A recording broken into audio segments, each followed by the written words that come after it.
So you're a big fan of people taking appropriate supplements. Appropriate supplements, and really the only way to know is if you test. This is the Raw Life Health Show. Raw Life. Hello everybody, here we are with the Raw Life Health Show. We got a great guest today. We got our friend Craig, Dr. Craig Summers, and his wife Katya. Welcome to the show, guys. How you doing? Thank you. Doing awesome. Very good. Good to have you both back. I want to just check in with you. You've been on the show many times, Craig, and what have you been up to lately? Enjoying life. That's the main thing. Growing food in the garden and trying to help people as much as I can. Wonderful, wonderful. One of the reasons I want to have you on the show is you've been eating a lot of raw foods for a good amount of time now. You're a vegetarian for how long? Since 1993. 1993. And when I ask a lot of vegetarians how they're doing, they go by how they feel. But what I like about you is you also go by what your blood work says, and I think that's very important because the body's great to adapt, so we could feel great and still be doing bad. So absolutely, I can give you a little example of that. I was eating good as I could, taking some supplements that I thought I needed, and I did some blood work, and I found out I actually had a couple of deficiencies, which I've since corrected. Okay, so that's the first thing I want to talk to you about today, because I know we got a good amount of stuff, is how long were you on a vegan diet before you had taken that test? Oh, at least a decade. A little more, actually. And what motivated you after a decade to finally take a blood test? I had been wanting to do it for a very long time just to see if what I was doing was working. But as with most of us, we get so involved in our life, and sometimes people have issues with funds because some testing could be expensive. So we procrastinate it until a point where we finally say, okay, we're finally going to do it. Okay, so you took the test about after a decade of going vegan, and you found that you had some deficiencies. Yes. So first thing that I did is I noticed I had a little bit of a zinc deficiency. And you can often tell that if you look at your fingernails and you see little white spots on your fingernails, that's usually a symptom of zinc deficiency. But what I did also was I wanted to check to see if my B12 levels were good, because that was like a really high focus point there. So my B12 levels were actually good with that. Then I started taking a product made by Megafood that has B12 in it. It comes from yeast. They're feeding B12 to yeast. And I did that for a year. And I took my test again. And after a year on that supplement, I found out I was deficient in B12. What's going on here? So I did some DNA work. And I found out that I have what's called a SNP, single nucleotide polymorphism, in a gene called the MTHFR677 gene. In other words, I'm not a methylator. I don't methylate well. What I found out Megafood is doing is they're giving cyanocobalamin to the yeast. This is a synthetic form of vitamin B12. People who have my genetic SNP don't methylate, can't readily take that cyanocobalamin and make it useful, turn it into methylcobalamin. So what I really needed to do, which I started doing, was started taking methylcobalamin. And of course that works because your body doesn't have to do anything to it. It's already methylated. So that's one really good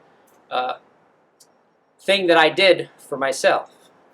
Sure. Now, how dangerous do you think that it is that people who are on any type of diet, not only a vegan diet, but any diet, think that they're fine and they don't get their blood tested?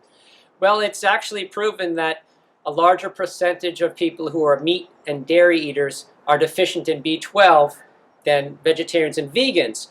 You would lack something called intrinsic factor, which gives people the ability to absorb B12 from their food.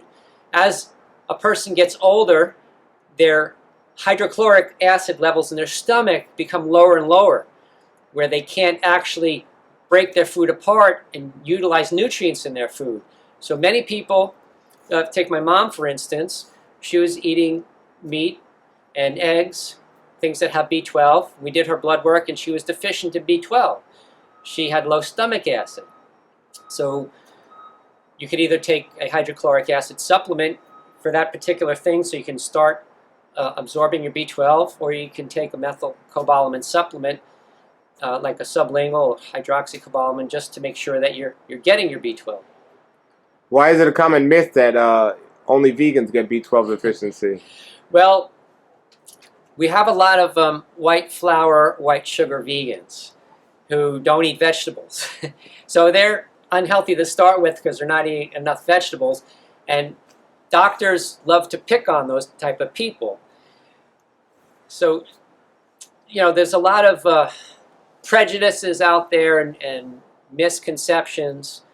And these white flour or white sugar vegans who aren't taking any B12 supplements sometimes, or taking perhaps a cyanocobalamin supplement, who also have that SNP that I was talking about that I have, and they're not converting, you know, they end up deficient in B12 too. By the way, 1 in every 5 people have the MTHFR 677 SNP and aren't able to convert the synthetic cyanocobalamin into a useful form of B12. Sure. And these things are so important to know. Now, you know, when it comes to testing, there are some people that say they get tested and everything's fine, but we know they're not. And so what would you say to someone that thinks they're getting tested and everything's great? Because there are so many different types of tests out there. What would you say to that? Well, the first thing I would say is, if you get a test for vitamin B12 from a conventional medical doctor and it's a serum blood test, don't believe it, because those tests are known to be inaccurate.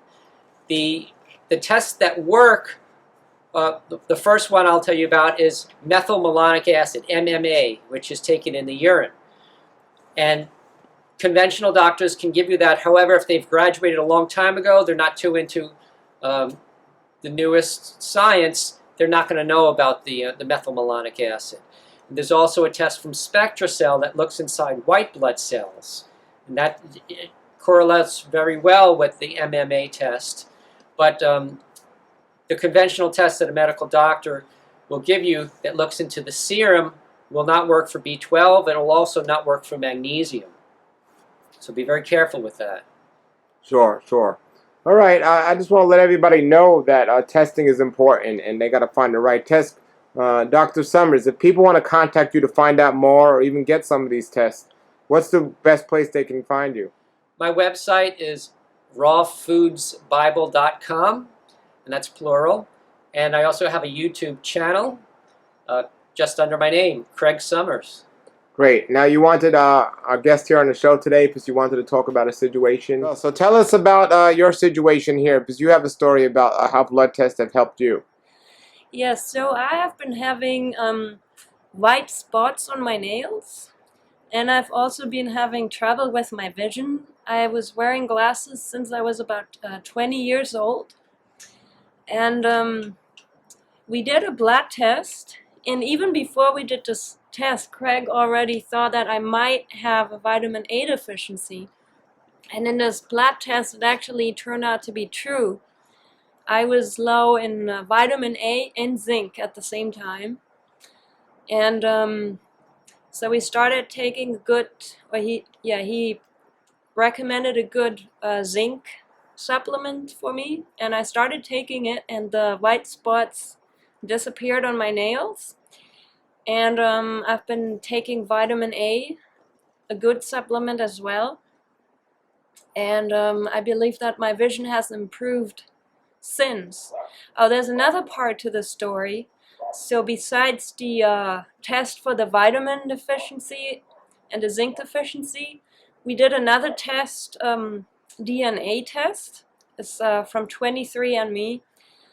And that information we ran through a different website, and it turned out that I had a gene which has trouble converting vitamin A, like carotenoids to vitamin A.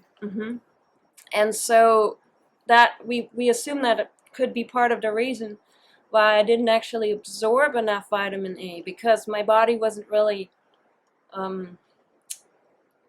converting it properly. So this test has helped us to get the right supplements and to find out what was going on, and then to improve the situation. Wonderful. All right, great. Anything else you want to add about these blood tests? Well, I can tell you one more thing about my dad.